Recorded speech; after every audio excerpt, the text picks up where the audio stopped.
Kabanata 1201. Ang mga salita ni Sheila ay parang bomba, na ikinagulat ng lahat na naruroon. Kung tutusin, kahit ang isang level 8 warrior king ay kailangang lumuhod at aminin ang kanyang mga pagkakamali sa harap ni Severin. Logically speaking, isang level 9 warrior king lang ang makakamit nyon. Napaisip silang lahat, level 9 warrior king ba ang ating supreme leader? Ngayong alam na namin ang iyong lakas, wala na kaming dapat ipag-alala. Napangiti si Nancy. Pagkatapos ay sinenyasan niya ang lahat, maupo kayo. Sa puntong iyon, pumasok ang waitress upang maghain ng pagkain at red wine. Pagkaupo, tinanong muli ni Nancy si Severin, nakipag-ugnayan ka na ba sa ibang bulwagan? Naalala ko ang sinabi ng naunang kataas-taasang pinuno na magtatatag siya ng 12 bulwagan na ipangalan sa Latin sa mga hayop mula sa Oriental Zodiac. Pagkatapos, sa isang nakamamatay na araw sa hinaharap, isang taong nagtataglay ng Dracodeus ring ay lalabas upang pagpapalain kami. Napangiti ang dakilang elder at sinabing, sumali ako sa Gales Hall dahil lang naakit ako sa pangakong iyon ng dating Supreme Leader. Ilang taon na ang nakalipas mula nang ibigay ang pangakong iyon, at nagsimula na kaming mag-isip na baka niloloko lang kami ng Hallmaster. Ang pangalawang elder ay banayad na ngumiti at sinabi, ikaw ang aming pagpapala kung gayon. Pagkatapos ng lahat, ikaw ay isang alchemist, at ang iyong mga kakayahan ay tiyak na magpapalakas sa aming bulwagan sa lalong madaling panahon. Matipid na ngumiti si Severin at mataimtim na nag-anunsyo sa lahat ng naroroon, masasabi mo sigurong blessing ako para sa inyong lahat, at ito ay lalo na para kay Nancy dito. Siya ay dapat tiyakin na ang kanyang natamo ay umabot ng hindi bababa sa antas ng 9 na haring mandirigma sa loob ng 8 o 9 na buwan. Kailangang masecure ang napakalaking pambihirang tagumpay sa napakaikling panahon. Nagulat si Nancy. Pakiramdam niya ay medyo ambisyoso si Severin sa kanyang layunin. Huwag kang mag-alala. Isa ka na ngayong level 4 warrior king, kaya hindi dapat mahirapan para sa iyo na makamit ang layuning iyon. Sabi ni Sheila habang kumakain. Sa sandaling iyon, muling sinabi ni Severin, may higit pang mga gantimpala at pagpapala pagkatapos ang lahat ng 12 Hallmasters ay makalusot sa kahit level 9 warrior king o mas mabuti pa, warrior emperor. Sa kasamaang palad, wala akong ideya kung anong uri ng gantimpala ang makukuha. Higit pang mga gantimpala at pagpapala. Tuwang-tuwa si Nancy nang marinig iyon. Ang paggawa ng isang siguradong tagumpay sa level 9 warrior king sa loob ng 9 na buwan ay isang bagay na hindi niya pinangarap sa nakaraan. Bukod dito, ang gantimpala na naghihintay para sa kanya sa pagtatapos ng lahat na nagparamdam sa kanya na parang nananaginip siya. Kapag sinabi mong kahit level 9 warrior king, ibig mo bang sabihin na may pagkakataong makalusot sa warrior emperor? Hindi ba't katumbas iyon ng 3 commander? Ito ay kahanga-hanga. Sa wakas ay mapapalaki na ba ito ng Gales Hall? Tuwang-tuwa si Elaine nang marinig iyon. Sa paglipas ng mga taon, ang Gales Hall ay binubuli o kinukutsa sa likod nila dahil sa kanilang kakaibang pangalan. Gayunpaman, ang lakas ay tumaas sa hinaharap, pagkatapos ay wala nang maglalakas loob na pagtawanan sila.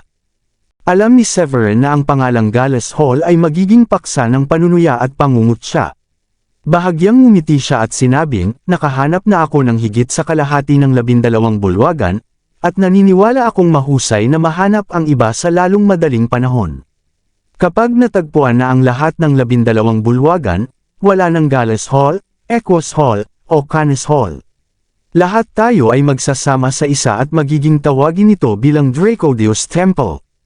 Nakakamangha yan. Halika, lahat. Magtaas tayo ng baso para ipagdiwang ang sandaling ito. Sa wakas ay nakasali na rin kami sa grupo. Tumayo si Nancy na may ngiti sa labi. Ang dati niyang mga alalahanin ay ganap na nawala sa sandaling iyon, at napalitan lamang ng isang masiglang pag-asa sa kung ano ang hinaharap para sa kanya. Sa labas, si Tiger at ang iba ay lubos na natulala sa mga nangyayari. Bakit sila bumalik sa hotel sa halip na umalis? Nag-aalala ba sila na ma-forfeit ang deposito na binayaran nila para sa kanilang VIP room? Kumunot ang noo ng isa sa mga bodyguard at sinabing, that makes no sense. Bakit nila itataya ang kanilang buhay para lang sa isang pagkain? Hehe, inutusan na ng tatay ko ang ilang malalakas na lalaki para bantayan lahat ng 4 na daanan ng lungsod. Imposible para sa kanila na umalis sa lungsod kahit na gusto nilang gawin ito ngayon.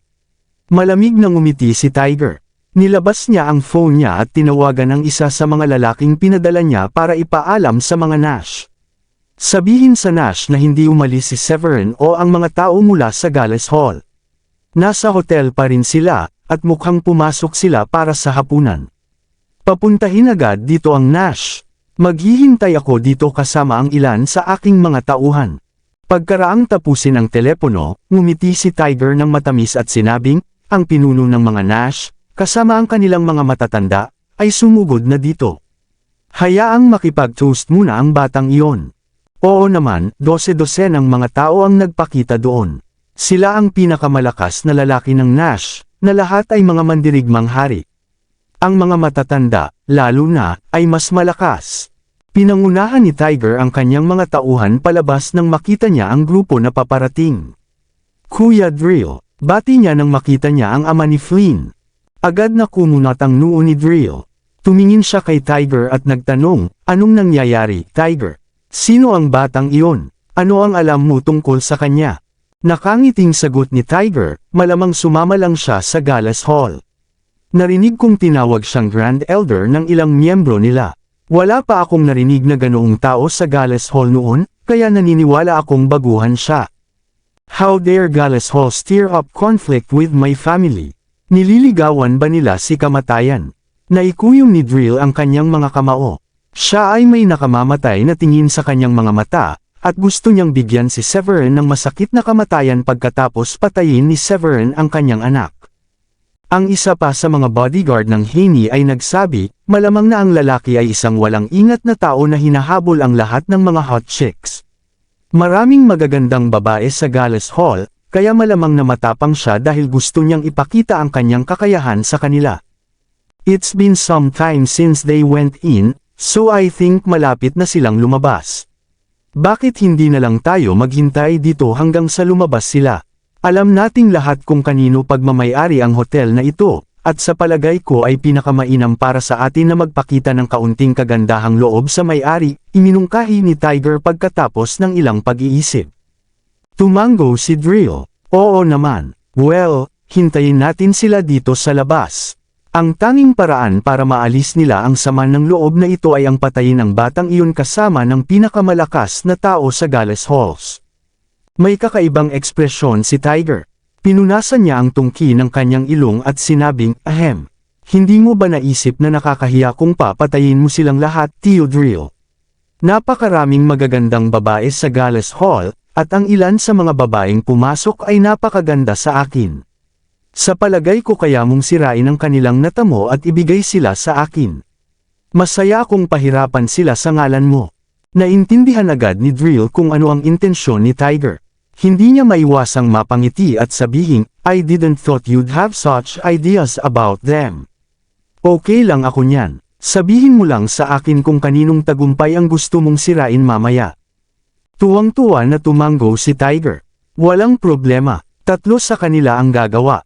Si Nancy, ang hallmaster ng Gales Hall, ay isang umuusok na mainit na babae. There's also this cute and sexy girl who's always with Severin. Kamukha niya si Nancy, at malalaman mo kung alin ang tinutukoy ko kapag tiningnan mo siya. Ang panghuli ay si Elaine, na kasing ganda rin ng dalawa. Sinulyapan ni Drill si Tiger na nakakunot ang noo habang nagtatanong, kakayanin kaya ng katawan mo ang 3 babae. Nakangiting sagot ni Tiger, Sigh. Masyado lang silang maganda, hindi ko kayang makita silang mamatay nang hindi nagkakaroon ng pagkakataong matikman sila. After a dramatic pause, he finally added, balak ko silang hulihin at ikulong para pahirapan ko sila sandali. Papatayin ko sila kapag nainis na ako sa kanila. Tumango si Drill. Wala akong tutol basta't sa huli ay papatayin mo sila. Dumating na sila sa puntong pinatay nila ang anak ko. Sa loob ng VIP room, tumayo si Sheila at sinabing, Imstuff. Hinaplos niya ang tiyan niya at napabulalas. But it's not like I can help myself. Kahanga-hanga ang mga chef dito. Nakakaadik ang pagkain nila. Well, Miss Sheila, Sabi ni Elaine. Ang hotel na ito ay may pinakamahusay na chef sa buong lungsod. Iyon ay bahagyang kung bakit ito ay napakamahal. Pagkatapos ay inihayag ni Severin, bibigyan ko kayong lahat ng ilang mga tableta. Naniniwala ako na marami sa inyo ang matagal nang natigil sa iyong kasalukuyang antas ng pagkamit. Mangyaring huwag kalimutang kainin ang mga ito upang mapabuti ang inyong pagkamit. Nagulat si Nancy sa narinig. Masasabi mo kung anong antas ng tagumpay ang mayroon kami kahit na hindi namin inilabas ang aming espiritual na enerhiya o nakikipagpalitan ng mga suntok sa iyo. Nagtataglay ka ba ng isang uri ng pamamaraan na nagbibigay daan sa iyo upang makilala ang pagkamit ng iba? Ngumisi si Severin at tumango. Oo. Ang isang lihim na pamamaraan na tulad nito ay umiiral. Agad na nagningning ang mga mata ni Nancy. Iyan ay isang kamangha-manghang pamamaraan. Bukod sa kakayahang makita ang tagumpay ng iba, masasabi mo pa kung gaano sila katatag sa antas na iyon. Maaari mo bang ituro sa akin ang lihim na pamamaraan na iyon? Medyo naging awkward ang ekspresyon ni Severin nang matanggap niya ang kahilingang iyon. Hinawakan niya ang tungki ng kanyang ilong at sinabing, "Natatakot ako na medyo magulo iyon. Hindi ganoon kadali na ipasa ang pamamaraang ito sa ibang tao." Sheila remarked immediately, "I won't be faced by something just because it's troublesome. Gusto ko din matuto, so why don't natuturuan mo rin ako?" I echo her thoughts, Supreme Leader. Ang pagiging mahirap ay hindi humahadlang sa akin. Maraming benepisyo ang makukuha sa pag-aaral nito. Sabik na tumingin si Nancy kay Severin at nagmakaawa, "Turuan mo naman ako. Gusto kong matutunan ang teknik na ito." Hindi alam ni Severin kung paano sasabihin sa kanila na kailangan niyang maghubad para sa ilang dry needling treatment kung gusto niyang matutunan ito. Nakangiti lang siya ng awkward, at saka tinalikuran ang mga kahilingan nila. "Let's talk about this another time. Sa ngayon, uminom muna tayo. Sumama ka na. Itaas natin ang isang huling toast." Nang nainom na ng lahat ang huling baso ng alak, bumaba sila sa kwarto para bayaran ang bill at lumabas. May mga tao na ang nakatayo sa harap ni Severin nang lumabas sila ng pinto. Lahat sila ay nakatingin ng masama sa direksyon ni Severin. Ngumiti siya ng mahina. "Maaari kayong lahat na manatili dito. Haharapin ko sila ng mag-isa. Ang inyong antas ng pagkamit ay hindi makatutulong ng malaki, at kayo ay magiging hadlang lang kung susubukan yung tulungan ako." Bahagyang natulala si Nancy, at dahil sa sinabi nito ay nawalan siya ng lakas. Bilang pinuno ng Gallas Hall, iyon ang unang pagkakataon na may nagsabi ng ganoon sa kanya. Tumango ang mga elder, at alam nila na ang kanilang level 2 o level 3 Warrior King attainment ay hindi nagkakahalaga ng pagbanggit sa mga Nash na strongest men. Pinagmamasdan ni Drill ang sitwasyon mula sa malayo. Nilingon niya si Tiger na nasa tabi niya at sinabing, "Hehe, ang galing mo Tiger. Ang mga babaeng iyon ay pambihirang maganda, at ang tatlong binanggit mo ay kamangha-mangha." Namumukod tangi sa iba ang hallmaster ng Gallas Hall at ang cute na babaeng iyon. Ngumiti si Tiger at sinabing, "I've met and hooked up with a lot of women, Uncle Drill. Hindi mo dapat ako pinagdududahan noong sinabi kong napakaganda nila. Alam ng lahat na mayroon akong kakaibang panlasa. Haha, haharapin niya ba tayong lahat?" Mayroon siyang ilang lakas ng loob na mag-isa. Tumawa ang isa sa mga matatanda ng Nash. Lumipad siya ng higit sa 10 metro sa isang kisap mata at tumayo hindi masyadong malayo kay Severin. He then said with a cold grin, "So ikaw ba ang pumatay sa young master namin? Ako ang ikalimang elder ng Nash, at ako ay isang level 5 warrior king. Ipakita sa akin kung ano ang mayroon ka." Hindi napigilan ni Severin ang matawa nang marinig iyon. "Nababalisa ka ba dahil gusto mong maunahan ng iba?" Kumunot ang noo ng matanda at tinanong si Severin, "Ano ang ibig mong sabihin dyan?" Paliwanag naman ni Severin, "Hehe, hindi ka ba sabik na lumipad dito dahil natatakot ka na baka patayin muna ako ng 4 na matatandang may higher attainment? Kung mangyari iyon, wala kang pagkakataong labanan ako. Naiintindihan ko kung bakit ka sabik. Kung tutusin, kakalusot ka lang mula sa level 4 Warrior King patungong level 5 Warrior King. Sa tingin ko, malamang na ganoon din ang mangyayari sa'yo pagkatapos kong patayin si Wind." Napaawang ng ilang beses ang bibig ng matanda. Nagulat ako na nakikita mo sa pamamagitan ng aming pagkamit, at tumpak din. Nagkibit-balikat si Severin at tahimik lang na tumugon. Ngumisi ulit yung kabilang partido at sinabing, "Hehe, it's not like you can do anything even if you can see through our attainment." Ano ang gagawin mo sa impormasyong iyon kapag alam mo na nahaharapin mo ang ganap na lakas? Walang kabuluhan. Mamamatay ka pa rin, at makaramdam ka lang ng takot kung makita mong mas mataas ang tagumpay ng iyong mga kalaban kaysa sa iyo. Pagkatapos ay itinaas ng matanda ang isang kamay at ipinadala ang espiritual na enerhiya sa kanyang katawan sa kanyang palad. Towering palm. Sa sandaling magsalita ang lalaki, isang malaking espiritual na palad ang namuo mula sa manipis na hangin. Ang palad ay humigit kumulang 7 o 8 talampakan ang taas, at ang espiritual na enerhiya na ginawa nito ay marahas na nag-iiba-iba. Ngumiti si Severin at sinabing, "Oh, napakalupit. Wala kang intensyon na magpakita sa akin ng anumang awa, di ba? Naniniwala ako na ito ay isang medium rank sky grade na teknik." Kabanata 1205. Maamo ang ekspresyon ng matanda. Ngumiti siya at sinabi kay Severin, "You have a good eye, anak, tama ka. Ito ay isang medium rank sky grade technique. Kung kakayanin mo o hindi ito ay nasa iyo." Tiger shivered and said, "Haha, malapit na mamatay yung lalaking yun. Kung mangyari yon ang pinakamalakas na tao sa Gallas Hall ay matatakot, kung gayon ay malinaw na ang kanyang natamo ay ang pinakamataas sa kanilang lahat. Kung siya ay mas mahina kaysa sa kanila, hindi siya maglalakas loob na lumapit at labanan ka mismo." Ikinuyong ni Drill ang kanyang mga kamao at nagtatampo na sinabi, "Alam nating lahat na mahina ang Gallas Hall, ngunit wala pa rin tayong impormasyon kung gaano kalakas ang kanyang kakayahan. Hindi tayo dapat maging pabaya." Hindi napigilan ni Tiger na magsabi ng may kumpiyansa. Mukha siyang bata, kaya't maaari nating ipagpalagay na hindi ganoon kataas ang kanyang natamo. Ang iyong elder ay nagpakawala ng isang napakahusay na pamamaraan na maaaring magkaroon ng problema sa pagharap sa ilang antas ng 6 na haring mandirigma. I'm pretty sure na ang impyerno na ito ay madaling makitungo sa lalaking iyon. Kalmadong ngumiti si Severin sa harap ng mga kalaban na nananakot ng atake. Itinaas niya ang isang kamay at itinuro ang isang daliri sa lalaki. Nagkataon na nakakuha ako ng isang napaka-interesante na low-grade technique pagkatapos pumatay ng isang tao. Tinatawag itong towering finger. Ang iyong technique at ang akin ay parehong may pangalang towering.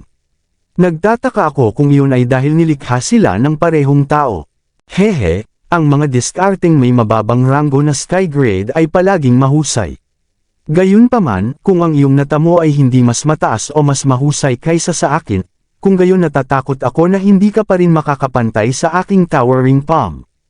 Ang ikalimang matanda ay tumawa ng mas proud nang marinig niya ang kay Severin na teknik na mas mababa kaysa sa kanya. Gayunpaman, nang ituro ni Severin ang harapan, isang malaki, mahaba, at medyo makapal na daliri ang lumitaw sa harap ni Severin. Napakalakas na pagbabago-bago. Ang pamamaraan na ito ay hindi kasing lakas ng ikalimang matanda, ngunit marahil ito ay medyo mabigat sa sarili nito.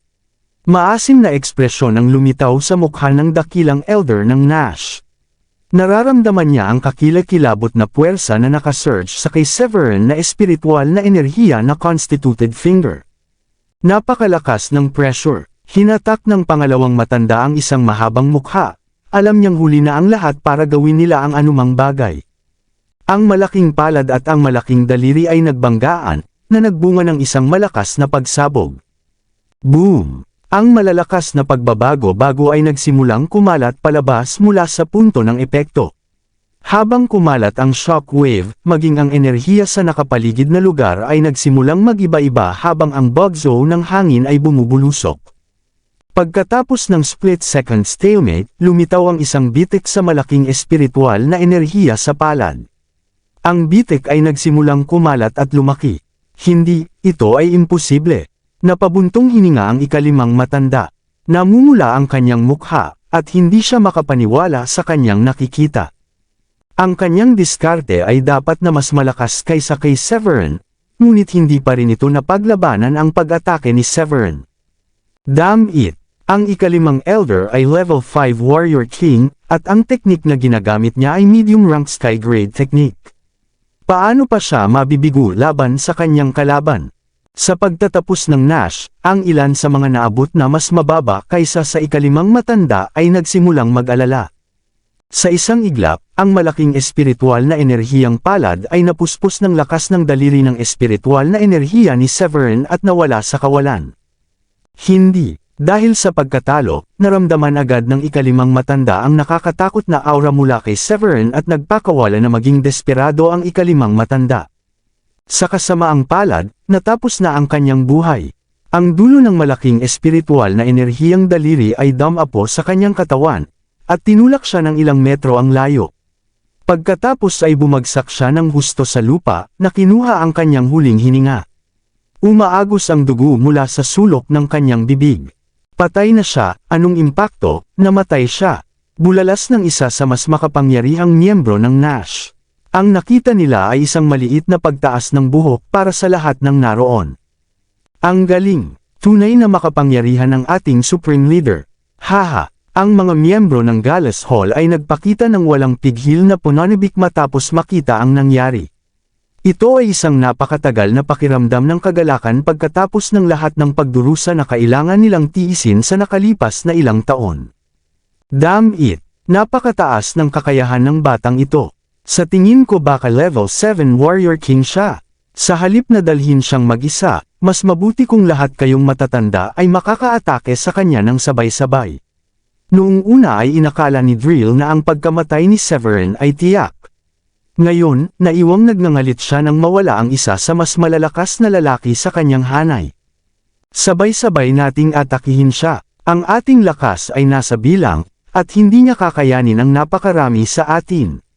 Sigaw ng isa sa mga matatanda. Ang mga matatanda ng Nash ay sunod-sunod na sumugod sa isang kahangahangang paraan. Malamig nang umisi si Severin. Gamit ang isang alo ng kanyang palad, inilabas niya ang kanyang espada na isang unang grado na espiritual na sandata. Hindi ako magpipigil kung lahat kayo ay mambubuli sa kawawang matandang akin. Nag-inject si Severin ng ilang espiritual na enerhiya sa espada. Ang espada ay naglabas ng malinaw at malutong na ugong na nakalulugod sa tenga.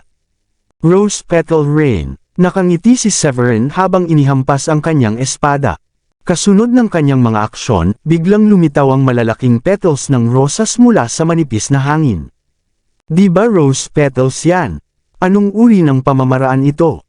Kahit na si Drill ay may disenteng antas ng pagkamit pagkatapos maabot ang antas na 5 mandirigmang hari, ang mga talulot sa kanyang harapan ay naiwan siyang medyo nalilito.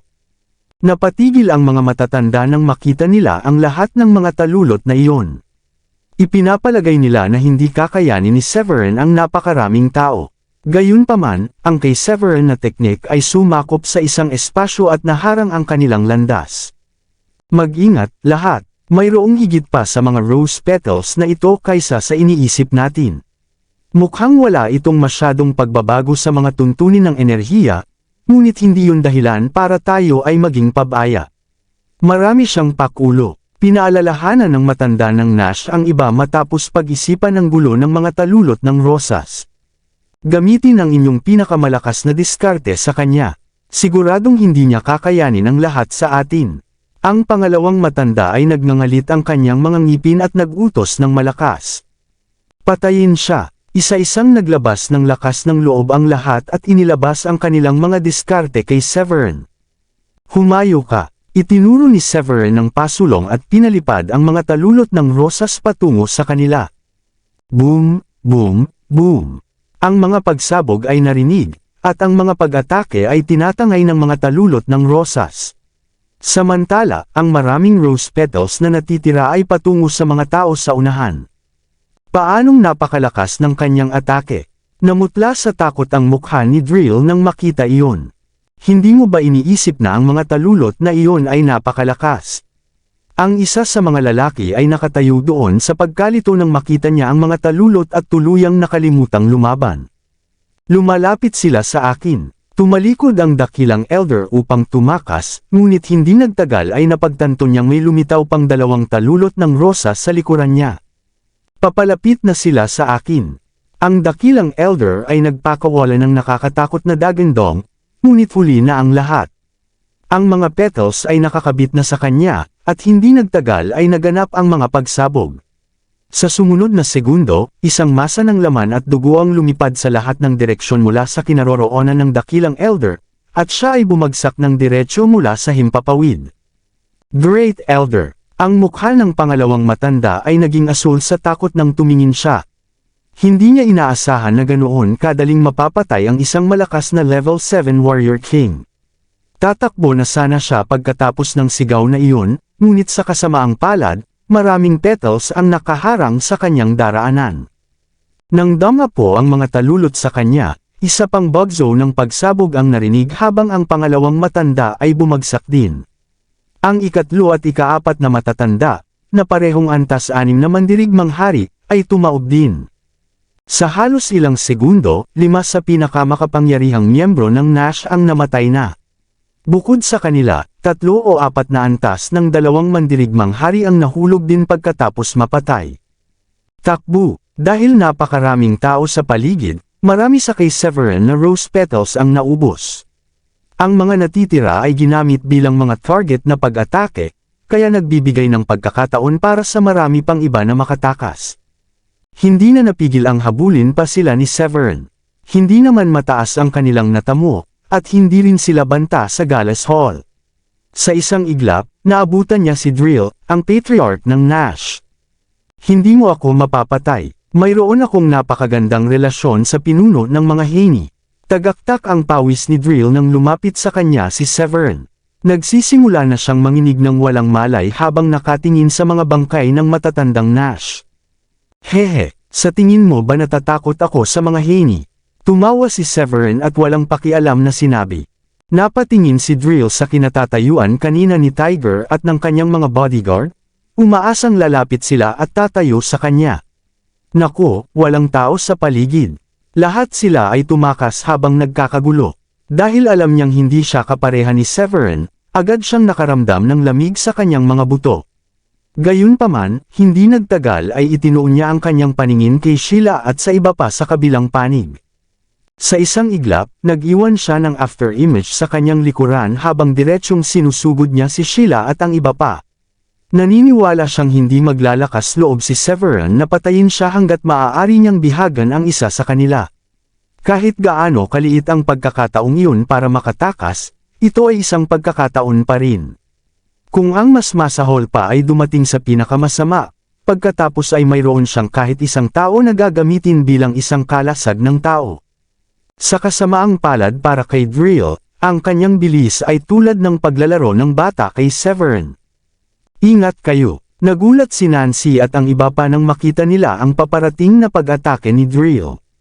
Kinagat niya ang kanyang mga ngipin, at tumayo sa harap ng kanyang mga tao, at kinuyam ang kanyang mga kamao upang palakasin ang kanyang espiritual na enerhiya. Hinabol siya ni Severin sa isang iglap at lumitaw sa likuran niya sa bilis ng kidlat. Ang espiritual na enerhiya na lumakas mula sa palad ng kamay ni Severin ay tumama kay Drill. Bang! Isang mapurol na kalabog ang narinig, at ang katawan ni Drill ay bumagsak na walang buhay sa lupa. Ano? Napatay lahat ang pinakamalakas na lalaki ng Nash, at iilan lamang sa mga mababa ang antas ng pagkamit ang nakatakas. Ang kanilang dakilang elder at pangalawang elder ay parehong level 7 warrior king, ngunit sila ay napatay din. Masyadong malakas si Severin. Sa sandaling iyon, ang lobby manager at general manager ay naiwang gulat na gulat habang sila ay sumilip at nakita ang eksena sa harapan nila. Ang nakamit ni Severin ay malamang nakapantay ng isang level 9 warrior king. Kitang-kita ito sa paraan ng pag-atake niya laban sa napakaraming malalakas na tao kahit na mas marami sila. Ang ganitong antas ng lakas ng pakikipaglaban ay hindi isang bagay na maaaring makamit ng isang antas 8 mandirigman na hari. Aba, mapapahamak ako. Gaano kataas ang kanyang naabot, talaga.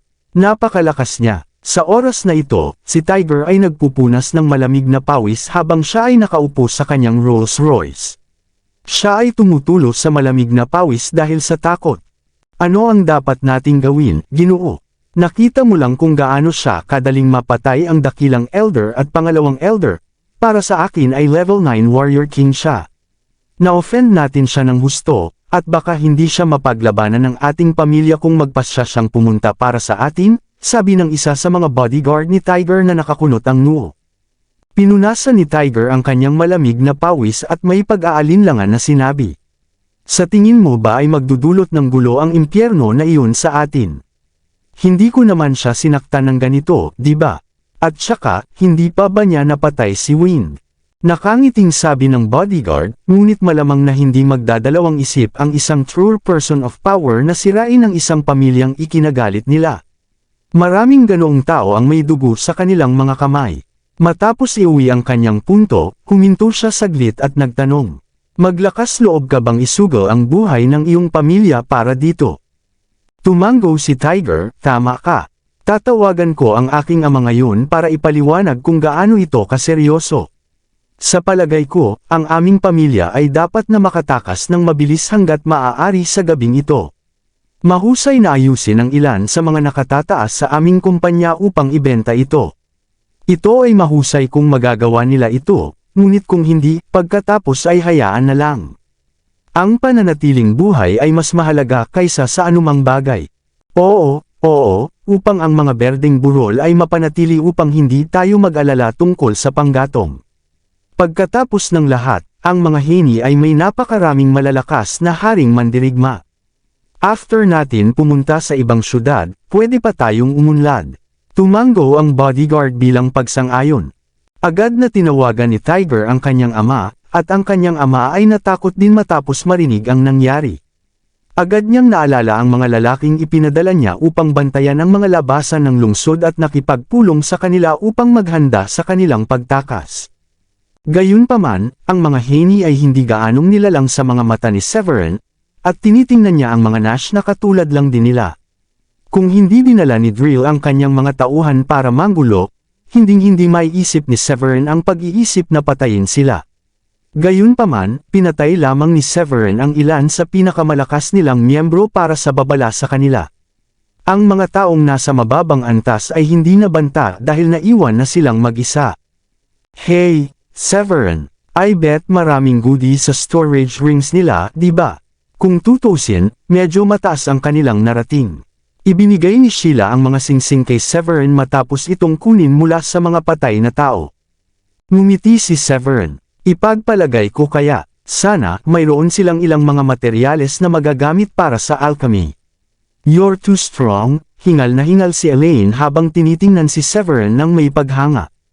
Hindi alam ni Severin kung matatawa o maiiyak nang makita kung paano tumingin sa kanya si Elaine. Sa hitsura nito, siya ay walang alinlangan na isa pang karagdagan sa kanyang mahabang hanay ng mga tagahanga. Maraming salamat sa lahat ng sumusubaybay. Please subscribe and follow my YouTube and Facebook channel, Filipino Novel. Maraming salamat po. Haha, sa napakalakas na Supreme Leader, hindi na kailangang magdusa ang Galas Hall sa hinaharap. Nagsimulang tumawa ng malakas ang dakilang elder. Habang kumakain sila, medyo nag-aalala pa rin ang Great Elder. Kung tutusin, hindi pa niya nakita ang kakayahan ni Severin para sa sarili niya at hindi niya alam kung nagyayabang lang sina Severin at Sheila. Matapos masaksihan ang mga kasanayan ni Severin, lubusan na silang kumbinsido. Sa sandaling bumalik tayo mamaya, dapat tayong magmadali at gamitin ang mga tableta na ibinigay sa atin ng Supreme Leader. Kaya lang natin talagang maging matatag kung lahat tayo ay mag-improve sa ating sarili. Dapat tayong magtrabaho ng husto upang mapataas ang ating sariling mga antas ng pagkamit, sabi ni Nancy nang nakangiti. Saglit itong pinag-isipan ni Severin at sinabing, sa sandaling makabalik tayo, titingnan ko ang mga bagay sa mga storage na singsing na ito. Maliban sa anumang materyales na magagamit para sa alchemy, ibibigay ko ang lahat sa inyong lahat. Pagkatapos, ibigay na lang sa mga makakagamit nito. Natuwa si Nancy. Agad niyang binati si Severin at sinabing, maraming salamat, Supreme Leader. Tumawa si Severin at sinabing, pamilya na tayo ngayon. Hindi na kailangang maging magalang. Mabilis silang naghanda para sumakay sa kanilang mga sasakyan at umalis. Gayunpaman, hindi nila inaasahan ang isang nasa katanghaliang gulang na lalaki na ihinto ang sasakyan sa sandaling makarating sila sa pasukan. Bumaba si Nancy at agad na sumili ang mapait na ngiti sa labi. Ang lalaking iyon ay ama ni Hayden, ang matanda sa Starlight Gang. Hindi inaasahan ni Nancy na magiging ganito kabilis siya, at maghihintay din sa kanila. Miss Zyke, kumain na ba kayong lahat? Ngumisi si Aster Fulton habang tinanong si Nancy. Ngumiti lang si Nancy at sinabing, Mr. Fulton, anong ginagawa mo dito? It's already so late, may kailangan ka ba sa akin? Napatingin si Aster kay Severin na bumaba na sa sasakyan at ngumiti habang sinasabi, Miss Zyke, I didn't expect you to be so bold. Naglakas loob ka pang i-recruit ang brat na bumugbog sa anak ko ngayon. Haha, sinasabi mo ba sa akin na kahit ang level 5 warrior king na tulad ko ay hindi karapat-dapat sa iyong respeto? Ang pagiging level 5 warrior king ni Aster ay nangangahulugan na isa na siyang kahanga-hangang tao sa Starlight Gang. Siya ay isang tao kahit na ang mga hallmaster sa kanan at kaliwang kamay ay hindi maaaring baliwalain. Kaya naman naglakas loob siyang makipagsapalaran ng mag-isa. Buong tiwala siya na kaya niyang patayin si Severin. Siyempre, ayaw din niyang gumawa ng malaking bagay sa bagay na iyon. Sa bagay, private matter lang naman nila ni Severin. Tumawa si Nancy at sinabing, I don't know what you are saying. Si Severin ay isang grand elder sa amin. Ngayon lang siya sumama sa amin. Lumabas kami ngayong gabi para ipagdiwang at i-welcome siya. Malamig na ngumiti si Aster at sinabing, I don't care if you know that this guy broke my son's arms or not, but I'll have his life today. Sana ikaw mismo ang magbigay sa kanya sa akin. Nagkibit balikat si Nancy. Mr. Fulton, sigurado ka ba? Nag-aalala ako na baka pagsisihan mo ito. Ito ay paghihiganti para sa aking anak. Ano ang dapat pagsisihan? Nagsimulang tumawa si Aster, at ang mga mata niya ay puno ng paghamak. Sa kanyang mga mata, kahit na malakas si Severin, siguradong walang laban si Severin sa kanya. Maging si Nancy ay hindi kapares kay Aster, kaya bakit siya matatakot? Bahagyang ngumiti si Severin at naglakad papunta kay Aster bago niya sinabing, Hoy, lumayas ka na. Hindi ka talaga katugma sa akin. May mga sinabi ang anak mo na hindi niya dapat sinabi ngayon, kaya hinihiling niya ito, na maintindihan. Pagkatapos niyang sabihin iyon, huminto sandali si Severin bago nagpatuloy, dahil hindi ka nag-amok sa sandaling dumating ka dito at hinintay mo ako dito, I spare your life. Pakiusap, gaano ka-aroganti, nanunuya si Aster habang nakakuyom ang kamao. Ang isang makapal na alon ng espiritual na enerhiya ay nagsimulang mamuo sa paligid nito. Pagkatapos noon, nag-iwan lang siya ng afterimage bago siya nagpakita sa harap ni Severin, na nagpadala ng suntok. Kabanata 1210.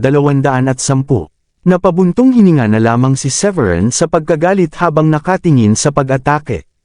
Kinuyam niya ang kanyang kamao at pinalibutan ito ng kanyang espiritual na enerhiya. Pagkatapos noon ay nakipagbanggaan ang kanyang kamao sa kanyang kalaban. Bang! Nagkaroon ng malakas na pagsabog, at pinalipad si Aster sa susunod na sandali. Napasubsob siya sa lupa at tumalsik ang isang subo ng dugo sa kanyang bibig. Tumayo si Aster, at nagngangalit ang kanyang mga ngipin sa sakit. Sa sandaling iyon, nabali ang ilang buto sa braso niya.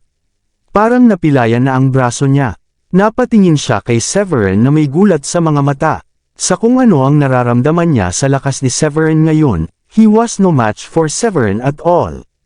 Si Severin ay posibleng level 7 na warrior king.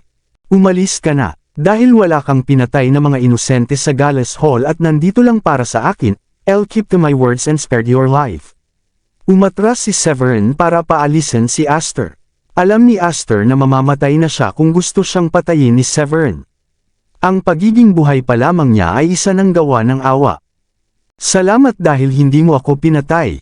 Nagtakip ng ngipin si Aster at tinapunan ng matalim na tingin si Severin bago siya umalis. Sa totoo lang, medyo disenteng tao si Aster. It's just that he spoils his son too much. Kaya naman napaka-immoral ng anak niya. Sana ay magising siya nito, hindi napigilan ni Nancy na sabihin habang nakatingin kay Aster na umaatres. Oo, tumango si Severin. Pagkatapos noon, tumingin si Severin kay Nancy at sinabing, I give you 3 days. Sa 3 araw, lahat kayo ay dapat gumamit na ng mga pills na ibinigay ko sa inyo para mapabuti ang inyong sarili. Gayun din, siguraduhin na makitungo sa negosyo dito. Ibenta ang maaari at pagkatapos ay pupunta tayo sa Southlink City sa South County. Tutal nandoon na rin ang Equus Hall at Canes Hall at ang iba pa. Bakas sa mukha ni Nancy ang kasiyahan ng marinig iyon. Ganoon ba? Ang galing. Sa wakas makikita na natin ang iba. Ang Southlink City ay hindi isang masamang lugar. Sabi ni Sheila sa gilid, "Don't worry, Southlink City is our territory." Walang maglalakas loob na gumawa ng anuman sa inyo doon. Pagkatapos ng lahat, ang inyong supreme leader ay ang gobernador ng South County. Ganoon ba? Nakakagulat na gobernador ka rin. Naningkit ang mga mata ni Nancy nang marinig iyon.